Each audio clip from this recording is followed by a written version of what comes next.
Al Jazeera Podcasts. Today, U.S. President Donald Trump's plan to revoke citizenship for some Americans. A new memo from the Justice Department outlines an aggressive new strategy to actually strip citizenship from naturalized Americans. What this could mean for America's 25 million naturalized citizens. I'm Manuel Rapalo, and this is The Take.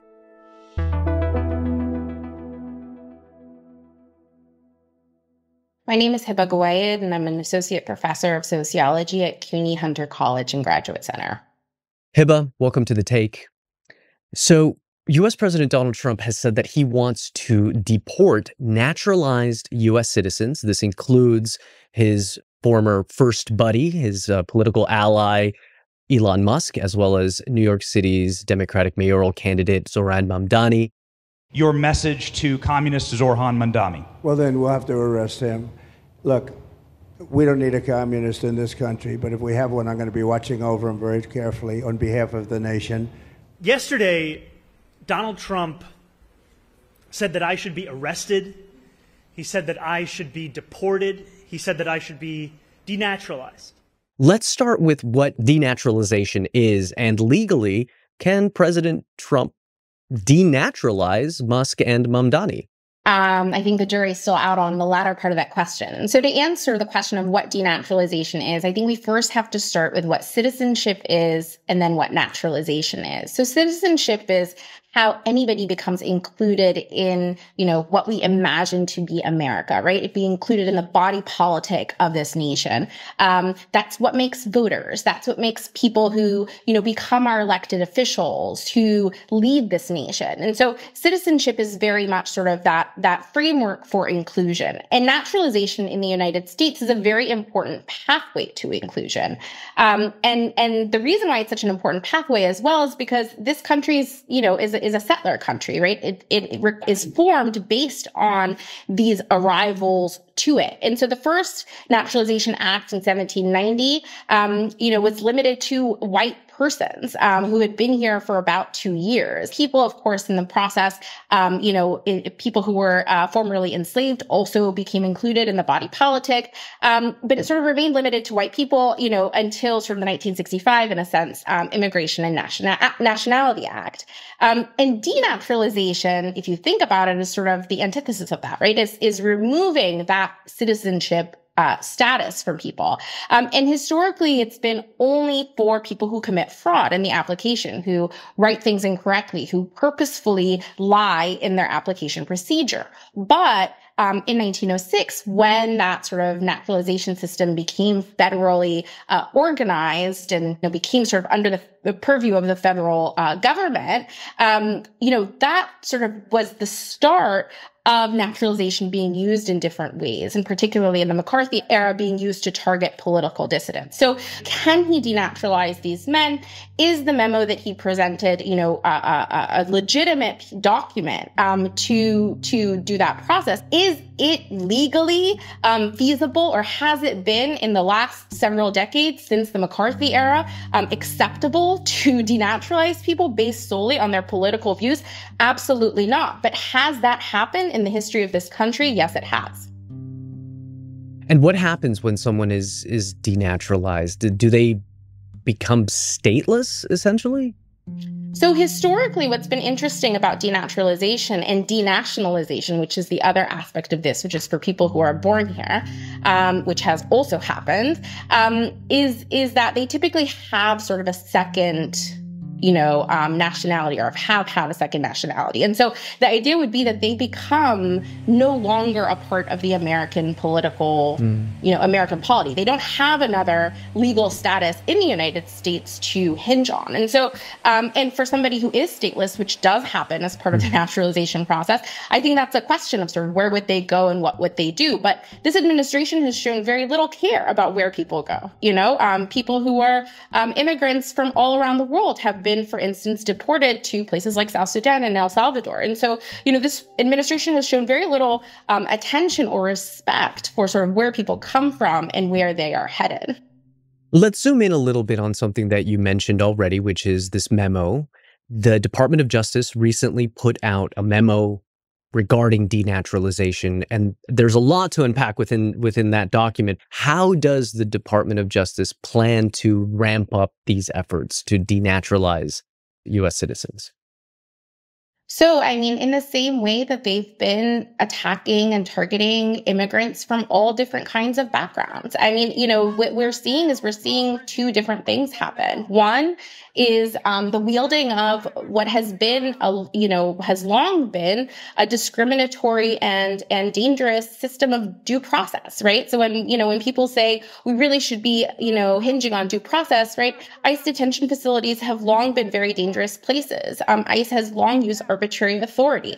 Because immigration is a civil process, despite the fact that it's criminalized, immigrants don't have legal rights that are protected, for instance, in the criminal legal system, despite the fact that we know that the criminal legal system is really atrocious. And the second is doing things that are sort of outside of that legal framework, right? For instance, in this case, expanding the purview by which somebody could be deported. So one of the things that has been written here in terms of the denaturalization memo is, financial fraud. Right, is, gang affiliation or gang membership. Now, these are things that U.S. citizens can be tried for in a criminal court, that they can be held accountable for. Some of these, for instance, more violent crimes, these are things that people can be executed for under American law. But here, and I think this is outside of our current legal processes or how we conceptualize due process, there's also, this attempt to denaturalize them for those offenses, which historically has not been, acceptable for several decades now, at least.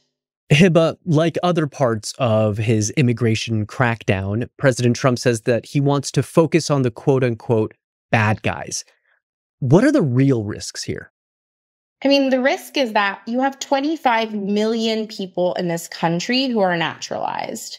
But also, it's not just naturalized people. We already have a target on the backs of all immigrants, even those with legal status. And increasingly, we're having discussion about even people who are born here also being targeted. But we also have a lot of bad people that have been here for a long time.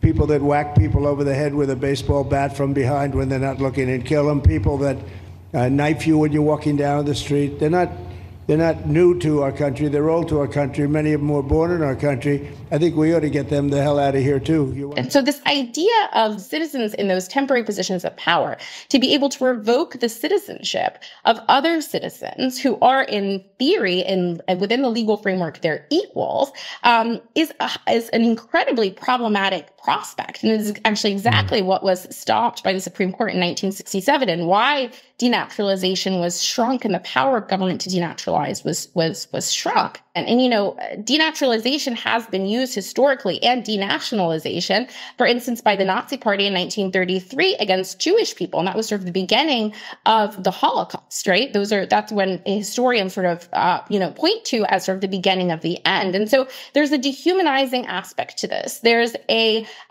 notion of nation that's hinged around whiteness that's at the center and at the core of this.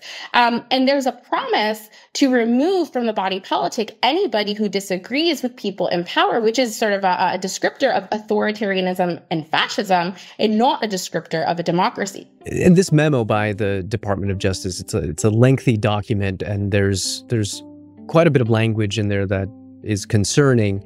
Is it true that a person could be denaturalized without having an attorney, without having a lawyer present? So because immigration is a civil process, and this is, when you hear that immigration is a civil process, you're like, absolutely, right? I mean, immigrants aren't criminals. There's no reason for immigration to be a criminal procedure.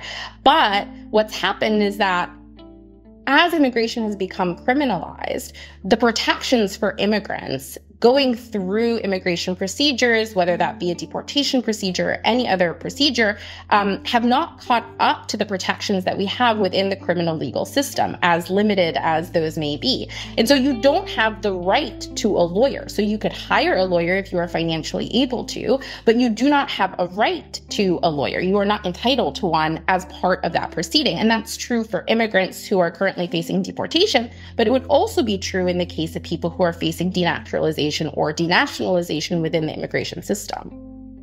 So much of that just seems kind of scary. I think, right? This seems like there's a slippery slope here. Like, how slippery is this slope?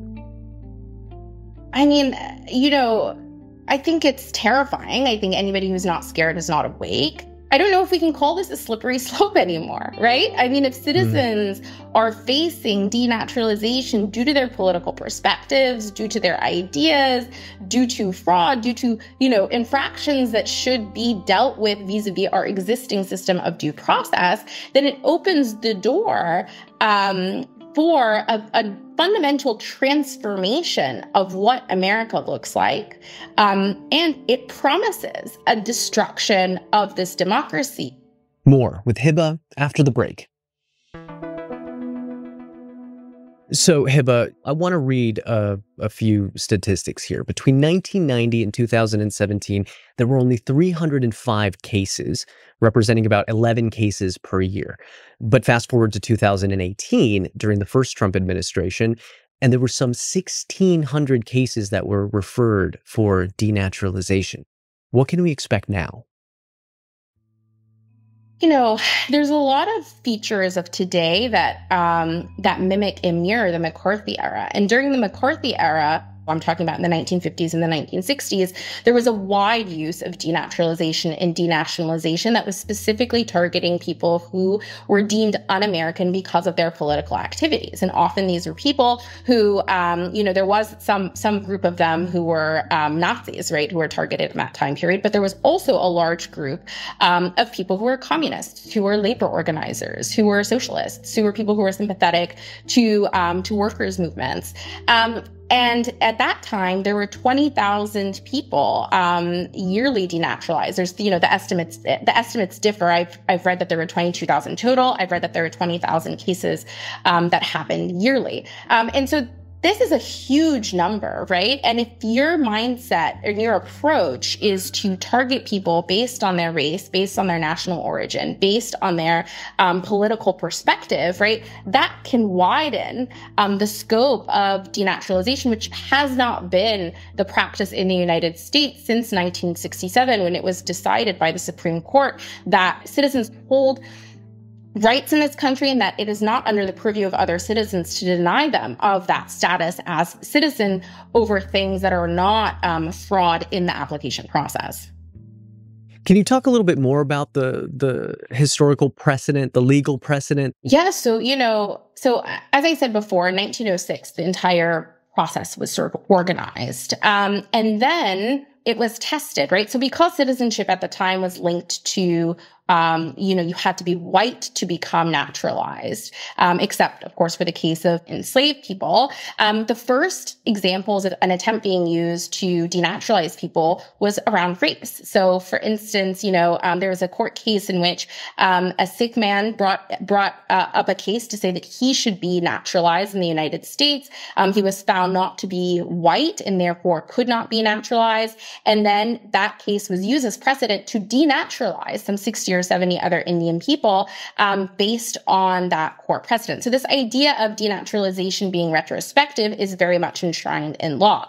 Also, to be naturalized, you have to show good moral character. And it is this good moral character idea that you can also see all over, this June 11th memo. Well, if you're in a gang, well, if you have political views that contradict ours, well, if you commit fraud, then you must not be of good moral character. And this idea of using that retrospectively to say, if you do this now, then you must have not been of good moral character, and kind of using the logic of, well, that must mean that you're fraudulent, which is again sort of an attribute that they're placing on this person rather than the act. There are all these different dimensions of it, adding another layer of again, constraining and constricting who gets to be a citizen of the United States and who gets to enjoy this status and the rights that come with that status. What does this mean for people who are openly critical in any way of the current administration? I mean, I should note, I myself am a naturalized U.S. citizen. What does this mean for journalists like me who cover U.S. politics?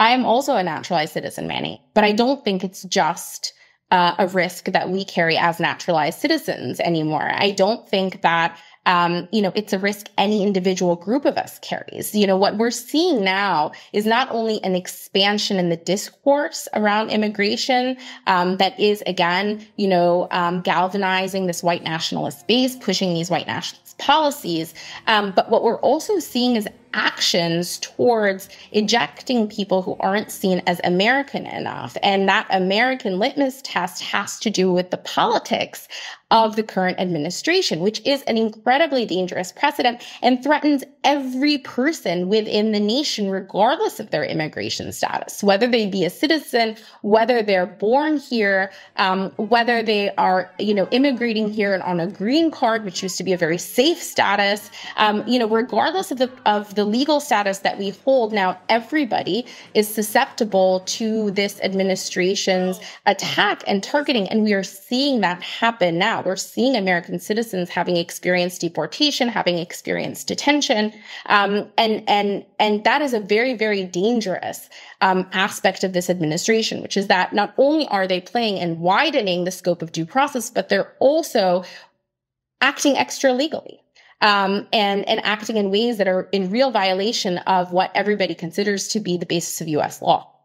Would you say that this is the weaponization of denaturalization?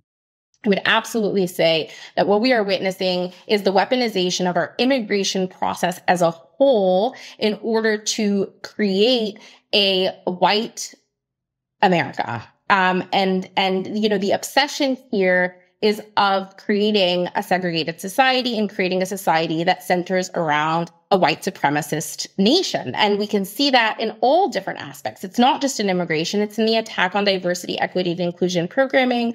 It's even in the attack on trans people, right? Because there's this notion of sort of a hegemonic masculinity that they're seen to violate. And so what we're seeing is very much concerted attack. It's the weaponization of denaturalization. It's the weaponization of citizenship. And the reason that they're targeting citizenship, importantly, Manny, I think, is because they're saying, even if you have the most safe status that any immigrant can hold, you are still precarious.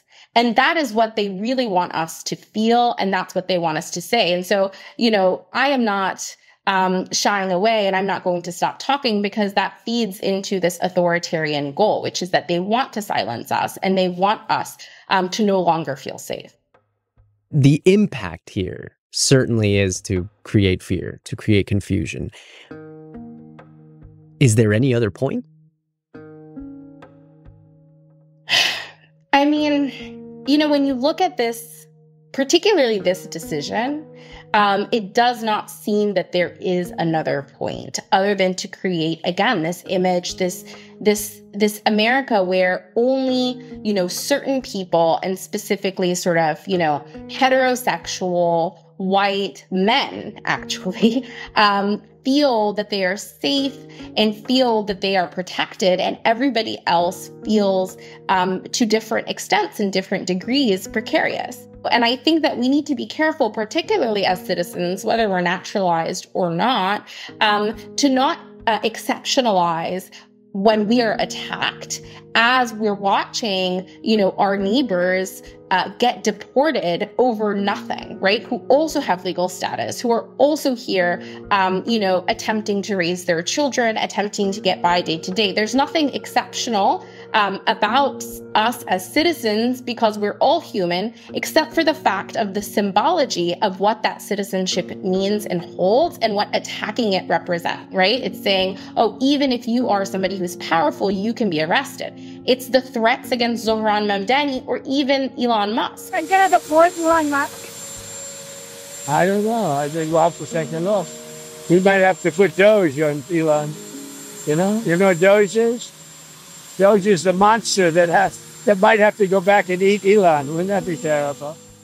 It's to say, even if you are a powerful person, even if you have been democratically elected, even if you were a part of my administration, you are still susceptible to being removed. And that's why, too, when people were chanting deport Elon, I was not joining in on those chants, not because I have any love for the man, but because this immigration apparatus is not designed to hurt him. And deportation is torture that is designed to impact people of color and has been wielded as a tool and weaponized as a tool against people of color and communities of color, not only now, but for decades. But we are definitely seeing things get worse.